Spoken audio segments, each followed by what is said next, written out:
Bonjour et bienvenue dans le podcast Je me mets à mon compte en Suisse romande, le podcast qui vous parle des étapes incontournables pour vous mettre à votre compte en Suisse romande. Je suis Isaline Mühlhauser et à mon compte en tant qu'entreprise individuelle depuis 4 ans. Dans ce podcast, j'aimerais vous parler de la prévoyance professionnelle, prévoyance personnelle et de la perte de gain.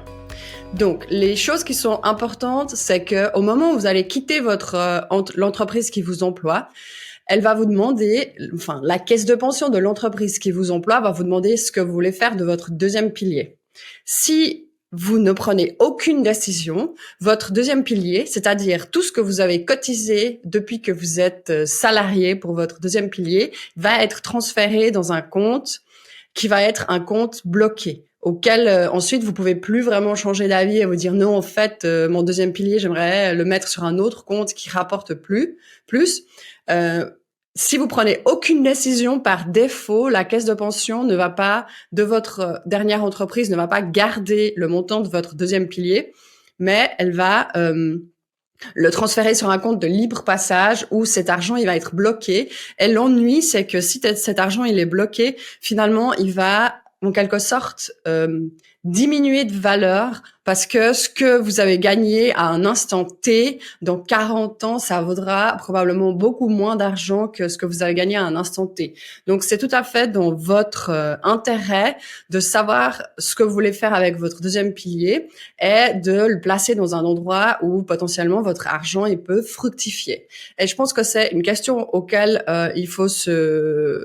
sur laquelle il faut se pencher de manière vraiment importante, parce que même si on a une somme qui aujourd'hui nous semble petite, si on ne fait rien, elle sera forcément encore plus petite plus tard. Donc, en général, vous avez un délai entre 4 à 6 mois pour prendre cette décision. Donc, vos options, c'est ne rien faire et cet argent, il va être passé sur votre compte sur ce compte de libre passage où il sera bloqué. Si vous voulez pas être en raison individuelle comme je le suis, mais que vous souhaitez être en SARL, vous pouvez utiliser cet argent pour le capital de votre entreprise, par exemple. Donc, ou en SA. Donc, ce que vous avez cotisé, vous pouvez l'utiliser pour le capital de votre entreprise. Ou alors, vous pouvez choisir de vous souscrire en tant qu'entreprise à une caisse de pension de deuxième pilier de votre choix pour continuer à cotiser. Donc, en tant que raison individuelle, on n'est pas obligé de cotiser pour le deuxième pilier. Donc ça, c'est des questions que chaque entreprise se pose et auxquelles les entreprises donnent des réponses pour l'ensemble du personnel. Donc, quand vous intégrez une entreprise en tant que personne qui reçoit un salaire, vous allez finalement bénéficier de tous les choix qui ont déjà été faits au niveau de l'entreprise pour l'ensemble du personnel. Donc, vous allez bénéficier de la prévoyance qu'a organisé votre employeur ou votre employeuse, et vous allez bénéficier aussi, par exemple, des congés maladie payés. Donc, ce qui est important en tant que raison individuelle, premièrement, c'est vous n'êtes pas obligé de payer un deuxième pilier. Si vous ne faites rien, votre deuxième pilier, la totalité de l'argent ira sur un compte qu'on appelle de libre passage, qui rapporte pas grand-chose, voire même rien, sauf erreur. Donc la meilleure idée, c'est de savoir, OK, où est-ce que vous allez placer l'argent existant, et ensuite de vous dire, est-ce que vous voulez continuer à cotiser pour votre deuxième pilier. En tant que raison individuelle, vous êtes uniquement obligé de payer l'AVS. Donc ça, c'est le premier pilier. Ensuite, vous pouvez choisir si vous voulez payer du deuxième pilier ou si vous voulez payer un troisième pilier qui serait un pilier bancaire ou un pilier d'assurance. De mon point de vue, durant la première année, parce que j'avais ce délai, j'avais 6 mois, je crois, pour prendre une décision, c'était une des questions qui m'a administrativement le plus occupée, parce que c'est une question qui est vraiment essentielle, parce que les résultats de cette considération, finalement, ont des conséquences dans le futur. Et si on ne s'est pas assis une fois pour se pour s'interroger qu'est-ce qu'on souhaite de notre prévoyance et qu'est-ce qu'on souhaite pour nos vieux jours, c'est assez difficile de se positionner sur cette question. Donc de mon côté, c'est au moment où j'ai quitté l'entreprise qui m'employait où je me suis vraiment assise et je me suis dit OK, comment est-ce que je souhaite organiser cette prévoyance. Si vous souhaitez continuer à cotiser pour votre deuxième pilier, vous pouvez. En général, les deuxièmes piliers, c'est quelque chose vraiment que je dirais qui fonctionne bien pour les gens qu'on appelle risk averse. Donc, si vous avez vraiment pas envie de prendre de risques, en général, vous avez pas votre argent, il va pas faire des bébés, des millions de bébés, disons. Il va pas se multiplier terriblement. Par contre, vous allez avoir assez la sécurité de savoir qu'il va se multiplier au même taux que ce que vous avez. Donc, vous pouvez choisir. En fait, ce qui se passe, c'est qu'il y a des entreprises de caisses de pension pour les entreprises et vous, en tant que raison individuelle, vous pouvez les contacter en tant qu'entreprise. Et il y a des sortes, dans ma caisse de pension, il y a une sorte de, comment on appelle ça? Une sorte de paquet de prestations dans lequel j'ai choisi comment est-ce que je vais cotiser pour mon deuxième pilier. Et dans ce paquet de prestations, j'ai aussi choisi d'ajouter ce qu'on appelle la PGM, qui est la perte de gain. Donc, question intéressante, c'est de mon point de vue, si vous êtes un peu comme moi, vous voulez pas prendre de risques, moi j'ai choisi de continuer à cotiser la même chose que dans ma dernière entreprise, parce que de mon point de vue, je voulais prendre un risque. Évidemment, je prends un risque de créer une entreprise. Par contre, je voulais pas que ce risque, il ait trop de répercussions dans le mois qui se projette dans, je sais pas, 40 ans. Donc, j'ai choisi de continuer de cotiser la même chose que lorsque j'étais dans ma dernière entreprise. Par contre, bien entendu, je suis une raison individuelle, donc je suis à la fois mon entreprise et moi en tant qu'individu. Donc ça veut dire que quand vous êtes employé d'une entreprise, vous avez votre entreprise qui vous paye la moitié de la cotisation du deuxième pilier. Ça veut dire que sur votre certificat de salaire, la déduction, c'est uniquement la part que vous payez.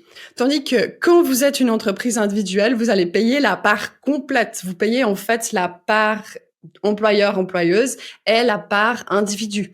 Et vous avez sur votre comptabilité seulement la part employeur-employeuse que vous pouvez déduire. Sinon, la part que vous payez en tant qu'individu, c'est quelque chose qui est à vos frais en tant que personne.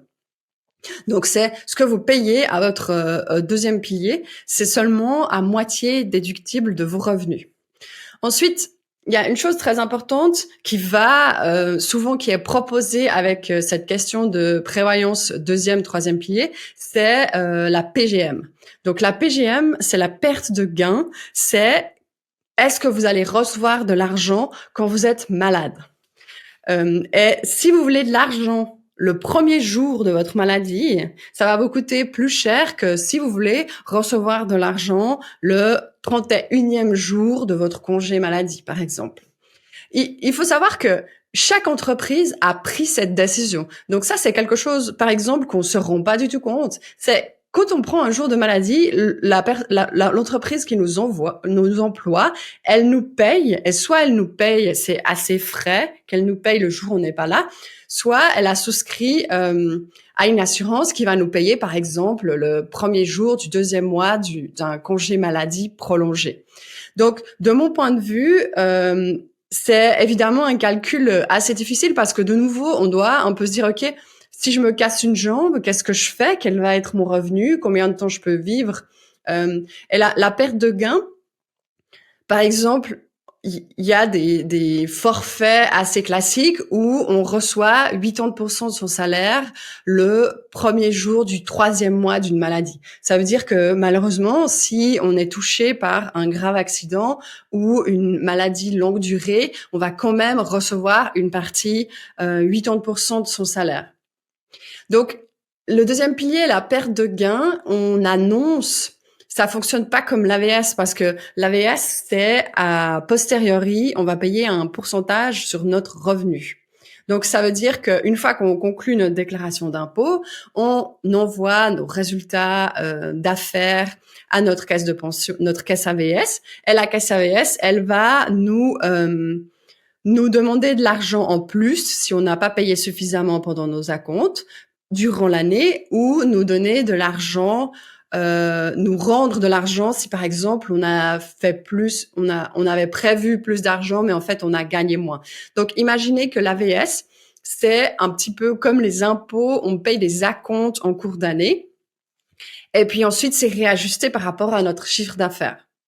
Différence avec le deuxième pilier, c'est que le deuxième pilier, couplé avec la perte de gain, la PGM, on va choisir le montant sur lequel on va payer un pourcentage qui va aller dans notre caisse, dans notre fonds de deuxième pilier, et le montant qui va déterminer si on a un congé maladie prolongé, qui va déterminer le 80% de salaire qu'on reçoit. Donc, en fait, dans ce cas, c'est mieux, en quelque sorte, même si ça coûte plus cher, c'est mieux de pronostiquer un peu plus d'argent en moyenne que ce qu'on gagne, sachant que si on a un congé prolongé, on va gagner que 80% de ce qu'on aura prévu. OK. Donc, ça, c'est la partie, je dirais, à comprendre qui est la plus lourde. En tout cas, pour moi, c'était vraiment difficile. Donc, souvenez-vous, vous devez décider ce que vous faites avec votre deuxième pilier. Où est-ce que vous allez mettre l'argent existant? Vous allez décider si vous voulez continuer à cotiser pour votre deuxième pilier. Et si oui, vous allez décider pour quel montant. Ensuite, vous allez décider si vous souhaitez une assurance perte de gain. Et de nouveau, cette assurance perte de gain, si oui, pour quel montant vous vous assurez vous-même? Il faut réfléchir que l'assurance perte de gain, c'est comme une assurance en fait. Donc finalement, c'est comme l'assurance ménage où on donne une somme et on assure cette somme et ensuite on reçoit en cas de problème une part de cette somme. Donc vous allez devoir aussi dire pour combien d'argent vous voulez vous assurer en cas de congé longue durée. Ensuite, il y a la question du troisième pilier. Donc là, étant vraiment dans le flou par rapport à ces questions de prévoyance, j'ai interrogé d'autres personnes que je connaissais qui avaient elles-mêmes aussi une entreprise comme moi en raison individuelle, et j'ai reçu des informations très partagées. Il y a des gens qui étaient à fond. Ah oui, moi, c'est mieux le troisième pilier parce que j'arrive mieux à déduire des impôts. Et le troisième pilier, ça me convient. Je fais pas de deuxième pilier. Ok. Il y a d'autres personnes qui m'ont dit ah non, moi je fais que l'AVS parce que tout le reste ça coûte trop cher. D'accord. Et puis il y a d'autres personnes. Finalement, moi j'ai choisi mon propre chemin de me dire non. J'aimerais garder quelque chose que j'estimais de tout à fait acceptable et standard qui ressemblait à ce que j'avais précédemment. J'ai trouvé assez difficile d'avoir des informations claires. Premièrement parce que on prend cette décision en raison du délai du deuxième pilier.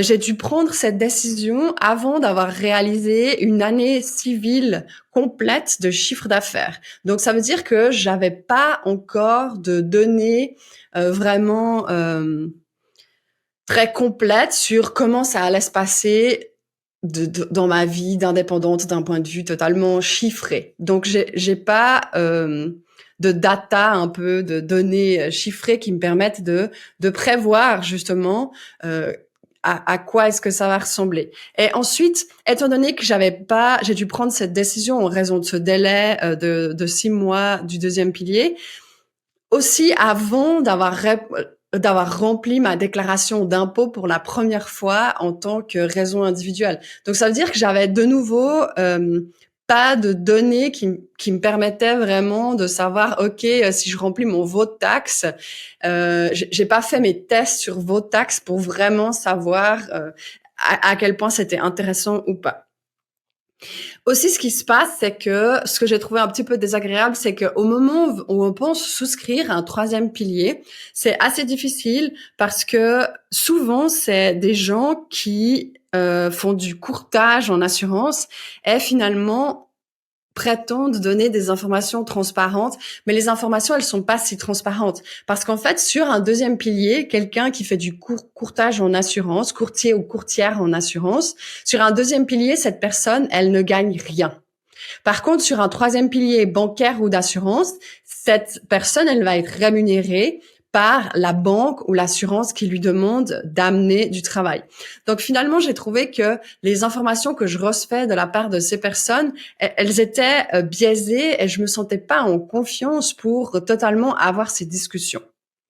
Une chose qui m'a beaucoup aidée, c'est que j'ai travaillé la première année avec une fiduciaire.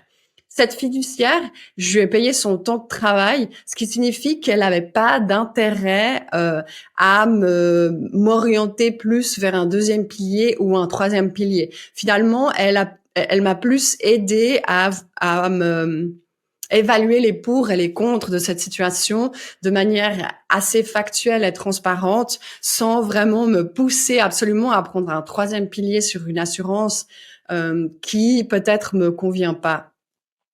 Donc, je dirais, ça, c'est vraiment quelque chose que vous devez prévoir. Vous allez devoir demander des offres à des caisses de pension. Vous allez peut-être aussi demander des offres à des banques, aussi à des assurances pour le troisième pilier. Et vous allez devoir réfléchir à regarder ces différentes offres de deuxième pilier, de PGM, de troisième pilier, bancaire, assurance, et prendre une décision. Et ça, c'est vraiment quelque chose qui prend du temps parce que on doit, si on n'est pas spécialiste en assurance ou spécialiste fiscal, on doit prendre le temps de s'asseoir, de lire les petits caractères, de comprendre en quoi la déclaration d'impôt va changer avant qu'on ait une année complète et qu'on soit en train de la faire peut-être, pour pouvoir prendre ces décisions avant le délai du deuxième pilier. Donc, quand vous pensez, vous vous préparez à dire ok, je veux travailler en tant que raison individuelle, en tant qu'activité principale. Souvenez-vous que vous avez cet aspect très important administratif de prévoyance personnelle et perte de gain qui finalement n'est pas du tout salarié. Donc vous n'êtes pas en train de gagner de l'argent pour vous-même et votre entreprise. Vous n'êtes pas en train de faire du travail clientèle, mais néanmoins c'est des heures de travail que vous allez passer et du temps auquel vous devez répondre. Vous devez répondre à ces questions essentielles et finalement, ne pas y répondre et laisser les choses se choisir par défaut, c'est plutôt en votre défaveur par rapport à ce compte de libre passage pour votre deuxième pilier. Donc, prenez le temps, gardez ça en mémoire et la bonne nouvelle dans cette histoire, c'est que vous allez choisir une fois. Donc, cette question de prévoyance, si vous y réfléchissez bien, cette question, elle est passée. Dans le sens que la deuxième année où vous allez travailler, troisième, quatrième, c'est du temps que vous investissez une fois, vous allez prendre vos décisions et ensuite, vous n'avez pas besoin de vous poser la question à nouveau. Donc, c'est du temps que vous allez devoir faire pendant la première année, mais après, c'est fait, c'est bien. Et puis, bien sûr, vous pouvez toujours... les troisièmes piliers, si vous en avez pas, vous pouvez refaire plus tard, etc. Mais disons, vous avez, c'est des questions auxquelles on se pose et auxquelles on répond pour son entreprise. Mais une fois qu'on y a répondu, on a déjà une bonne base solide. Voilà, donc ça c'était les quelques points importants par rapport à cette prévoyance personnelle et la perte de gain. Donc les maîtres mots, c'est deuxième, troisième pilier et PGM. Je vais ajouter quelques liens utiles sur pilea.ch. Sur pilea.ch, vous trouvez la transcription de cet épisode pour pouvoir relire avec les liens utiles.